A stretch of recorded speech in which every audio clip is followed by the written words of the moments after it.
আসসালামু আলাইকুম। আজকে আমি কথা বলবো কিভাবে আমি আমার এই স্টুডিওতে শুট করি, অর্থাৎ কি ক্যামেরা সেটআপ ইউজ করতেছি বা কি লাইট সেটআপ ইউজ করতেছি বা সাউন্ডের জন্য আসলে আমি কোন সেটআপটা ইউজ করতেছি।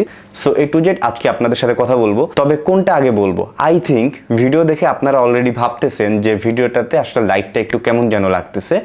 হ্যাঁ, এটা হচ্ছে আমার রুমের অ্যাম্বিয়েন্ট লাইট। সাধারণত এই লাইটটা থাকে, বাট যখন আমি শ্যুট করি তখন এই লাইট থেকে আমি এই লাইটে চলে আসি। সো চলুন আগে আমি লাইট নিয়ে কথা বলি।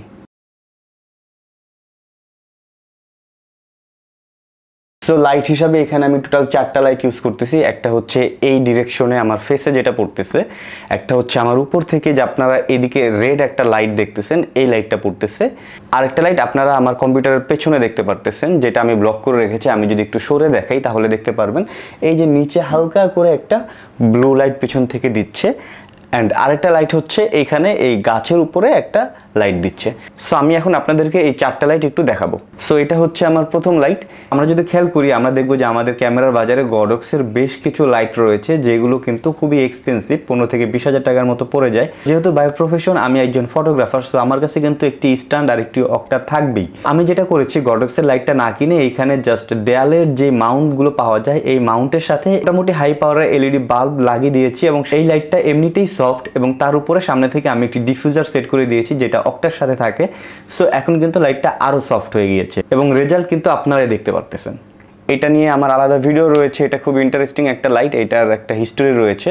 সো আপনারা ওই ভিডিওটা দেখতে পারেন অবশ্যই, তাহলে আপনাদেরও ভালো লাগবে I think. And second light যেটা দেখতে পারতেছেন, এটা বেসিক্যালি হচ্ছে স্টুডিও সেটআপে পাসপোর্ট ছবি যারা তুলে তাদের স্টুডিওতে গেলে সাধারণত এই লাইটগুলো দেখা যায়। এটাকে আপনি স্টপ লাইটও বলতে পারেন। এই স্টপ লাইটের সামনে কিন্তু আসলে একটি ফ্ল্যাশ লাইট রয়েছে, অ্যান্ড ফোকাস করার জন্য একটি কন্টিনিউয়াস লাইট দেওয়া থাকে, যেটা খুবই হালকা আকারে লাইট দিয়ে থাকে। বাট আমার কিন্তু আসলে ফটোগ্রাফির জন্য এই মুহূর্তে দরকার হচ্ছে না, সো ফ্ল্যাশটা আমি ইউজ করতেছি না। আমি কন্টিনিউয়াস লাইট যেটা লাগানো থাকে সেই কন্টিনিউয়াস লাইটটাকে খুলে আমি এখানে একটা পাওয়ারফুল এলইডি বাল্ব বসিয়ে দিয়েছি, এবং এইটার সাথে আমি রেড কালারের একটা জেল পেপার বসিয়ে দিয়েছি।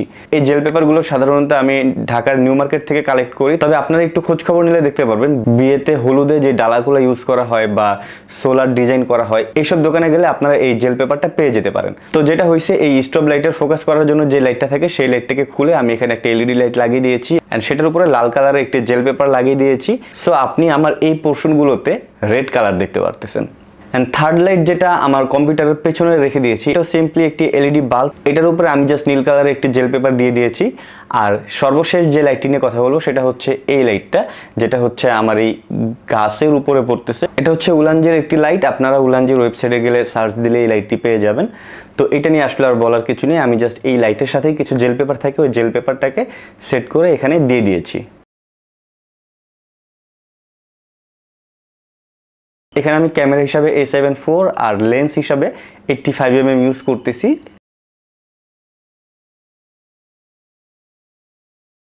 আমরা যখন ইউটিউবে বড় বড় ইউটিউবারদের কন্টেন্ট দেখি, তাদের আসলে পিছনে ব্যাকগ্রাউন্ডে অনেক এলিমেন্ট থাকে, অনেক লাইট হাইট অনেক কিছু থাকে, দেখতে খুবই গর্জিয়াস লাগে। বাট এখানে আমার আসলে অত অপরচুনিটি নেই, যেহেতু রুমও ছোট আর আসলে আমার অত ইনভেস্টেরও অপশন নেই। সো পারফেক্ট ডিসিশন হচ্ছে আপনি যখন কন্টেন্ট বানাবেন, আপনার যদি ব্যাকগ্রাউন্ডে ওইরকম যদি কোনো এলিমেন্ট না থাকে, অ্যাটলিস্ট আপনার রুমের যেই সাইডটা বেশি সুন্দর সেইটাকে আসলে ব্যাকগ্রাউন্ড হিসেবে ইউজ করবেন। ফরচুনেটলি অর আনফরচুনেটলি আমার রুমের এই বেস্ট পোর্শন হচ্ছে আমার এই কম্পিউটার ডেস্ক। সুন্দর একটি ওয়ালপেপার আমি জাস্ট সেট করে রেখেছি, আর এখানে আপনারা একটি গাছ আর এখানে একটি গাছ দেখতে পারতেছেন। এই গাছগুলো শুধুমাত্র আমি এই কন্টেন্ট বানানোর জন্যই আসলে রাখি। নর্মালি আমি যখন পিসিতে কাজ করি বা এডিট করি তখন কিন্তু অবশ্যই এই গাছগুলো থাকে না, তখন এই জায়গাটা আসলে এত ক্লিয়ারও থাকে না, তখন এই জায়গাটা একদম জগা খিচুড়ি হয়ে যায়। এখানে আমার খাতা থাকে, নোটবুক থাকে, কলম থাকে, মানি ব্যাগ থাকে, মাইক্রোফোন টোন, হেডফোন, আরও অনেক কিছু। তো যাই হোক, সেট সম্পর্কে আপনারা একটি আইডিয়া পেলেন। সো আমি লাইট সম্পর্কে বললাম, ক্যামেরা সম্পর্কে বললাম, আমার এই সেট সম্পর্কে বললাম, এবং সর্বশেষে যেটা বাকি আছে সেটা হচ্ছে সাউন্ড।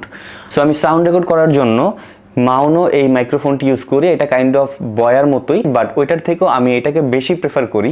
বয়ার মাইক্রোফোনটি আপনি যখন ইউজ করবেন, আপনার কিন্তু ব্যাটারি শেষ হয়ে গেলে ব্যাটারি চেঞ্জ করতে হবে। আপনি যখন শুটে যাচ্ছেন হঠাৎ করে ব্যাটারি শেষ হয়ে গেল, তখন কিন্তু একটা ঝামেলা পোহাতে হচ্ছে। বাট এই মাউনোতে যে সুবিধাটা আমি পাচ্ছি এটা হচ্ছে চার্জিং সিস্টেম রয়েছে। দ্যাট মিনস আমি যখন শুটে যাব তার আগের দিন বা সেই দিন আমি জাস্ট এটাকে চার্জে দিয়ে রাখবো, অ্যান্ড শুটের সময় আমি ইজিলি এটাকে ইউজ করতে পারবো। যদিও চার্জ কতটুকু আছে এটার ইন্ডিকেটর এটাতে নাই, বাট যেহেতু চার্জ দেওয়ার সিস্টেম আছে, দ্যাট মিনস আমি যদি শুটের আগের দিন যদি এটাকে ফুল চার্জ করে নিতে পারি তাহলে কিন্তু আমি অনায়াসে একদিন শ্যুট করতে পারতেছি।